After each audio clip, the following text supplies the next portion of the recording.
Hello po guys, dito tayo sa Vikings.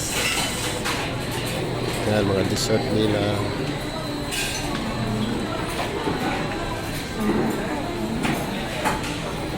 Ano tayo papayat dito, kainan na naman.